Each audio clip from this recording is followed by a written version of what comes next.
Here's what everyone gets wrong. Jazz guitar isn't nearly as complicated as people make it. It's misunderstood, and the real issue is how it's taught. Most lessons overload you with theory and things to memorize, when the real goal is to play music. So in this video, I'm gonna show you a few simple exercises that I've used to help thousands of my students play chords, learn songs, and have fun improvising solos that actually sound like jazz. So you can focus on music, not just drilling chords and scales. Before we start, listen to Joe Pass, because this is the whole point. The object in playing a guitar solo, melody is to make music and not to make hard work.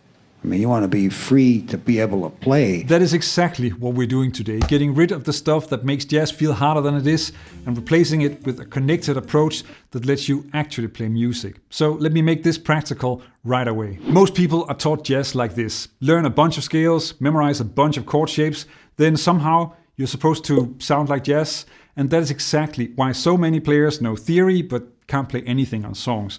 I'm gonna focus on two things. Soloing, so get rid of the scale-heavy approach. I'll show you a simpler way to play lines that sound like jazz, not like scale practice, and comping, a small set of chords that work on real songs. And the big shift, we're not going to start with more information. This is stuff you probably already know. Okay, let's start with soloing, because once that clicks, jazz quickly becomes a lot simpler. One of the biggest problems with how jazz soloing is taught is that nothing connects. Modes are a terrible starting point for beginners when soloing over chord progressions. You're taught to treat every chord like a separate subject. Take a basic 2-5-1 in C major. A mode-based approach makes you think one thing for the 2 chord, a different thing for the 5 chord, and another thing for the 1 chord. And your solos end up sounding like 3 separate lines, not one connected melody through a chord progression.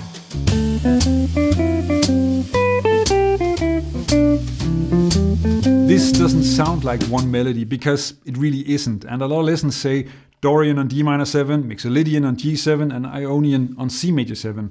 But here's the issue. That makes you think these chords are unrelated, and they're not. They're all in C major, it's one key, one pool of notes. So instead of splitting your brain into 3 scales with 3 names, I want you to practice one connected idea that works across the whole progression. Like this.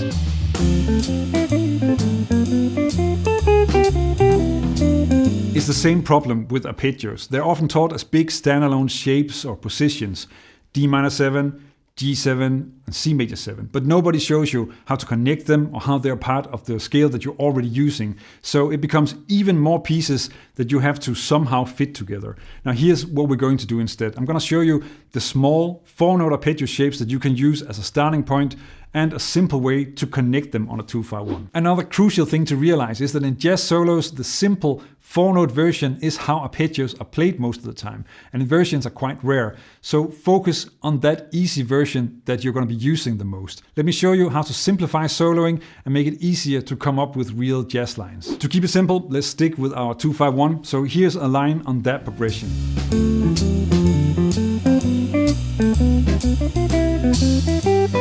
Here's what you need to create a line like that. We're in C major, so our note pool is just the C major scale. Now the line is basically 2 ingredients, the C major scale and the arpeggios inside the scale. So let me show you a step-by-step way to learn those arpeggios. Now the first step is just to play the scale. And step 2, play the diatonic thirds, since arpeggios are built from stacked third intervals. Now step 3, stack 2/3 and you have the diatonic triads that sound like this.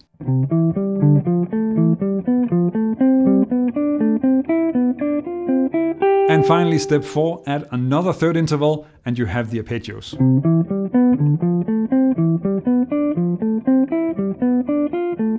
Now instead of memorizing 7 unrelated shapes, you can see that they're all built from one scale and already connected to how you play the scale. Now don't worry if you can't instantly memorize these exercises off the video.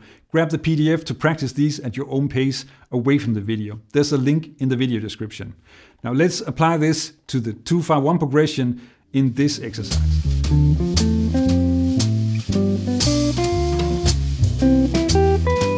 Now watch how this connects to the line that I played. So I'm not starting on the root, I start on the A, the 5th of D minor 7. That already makes it sound more like a real line. And then the D minor 7 arpeggio doesn't appear until I'm in the second half of that bar. So now on the G7, I'm using the G7 arpeggio to get from G7 to C major 7, hitting the third of C major 7 to connect there. So that also makes the whole thing connect and sound like one melody across the changes. And then I'm adding the C major 7 arpeggio.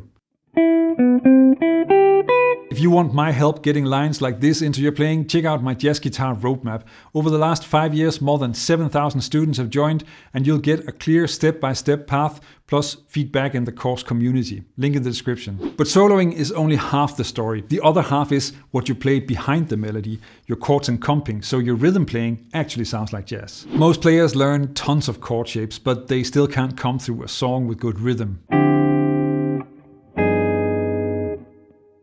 And it's even worse if you're trying to read chord melody arrangements. Too many notes at once and the rhythm and swing get completely lost. So instead of wrestling with complicated grips that you anyway can't use on a song, start with shell voicings. Simple, flexible chords that let you play songs and focus on rhythm so that it actually swings. Now first I'm going to show you shell voicings in 30 seconds, and then we'll do 2 quick exercises so that you can play them in time. And then I'm going to show you how to use them to come through a song. Now shell voicings have 2 variations. One with the root on the 6th string, and then the 7th and the 3rd on the middle string set, and then of course also one with the root on the 5th string, and then the 3rd and the 7th. Now the chord tones are on the middle string set and the roots are on the lower string set, which is very useful, as you'll see in a few seconds. Same idea as with the arpeggios. Don't learn these as random grips, learn them inside a scale so that they automatically work together on real songs. In C major, here are the diatonic chords.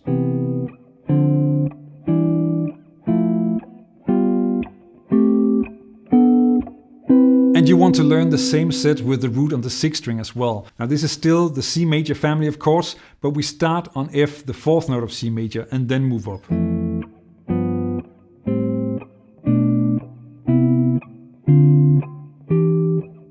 With these 2 sets, you don't have to hunt for random grips. The chords connect smoothly, which makes it easier to play in time. So here's a 2-5-1 in C major using these shell voicings. And if you start with the other D minor 7, then it's like this.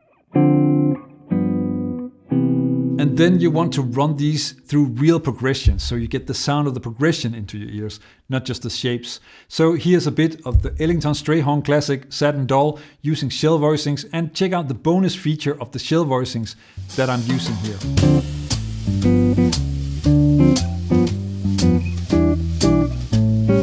What you just heard is one of the best things about shell voicings. They naturally split into 2 parts, the root and the bass and the 3rd and the 7th on the middle strings. That makes it way easier to add rhythm because you can alternate between those parts. Let's look at the D minor 7.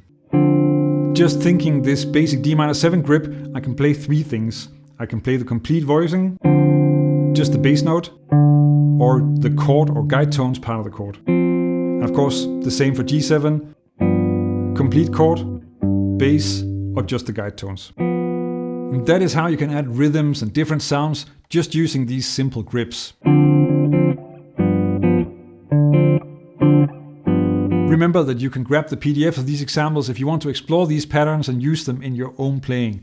There's a link in the description. Now let's come through Sad and Dull with the shells, and then we'll add a bit more color to the chords. Okay, the first pass, just to get the shapes under your fingers, keep a steady pulse, but don't worry about making it swing yet.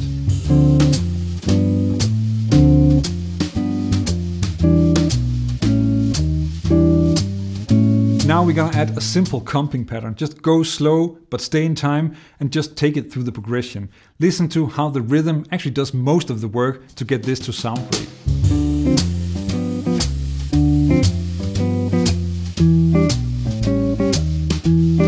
Once that feels comfortable, here's a second bar that sort of answers the first one. So you've got a 2-bar comping phrase that you can repeat through the song.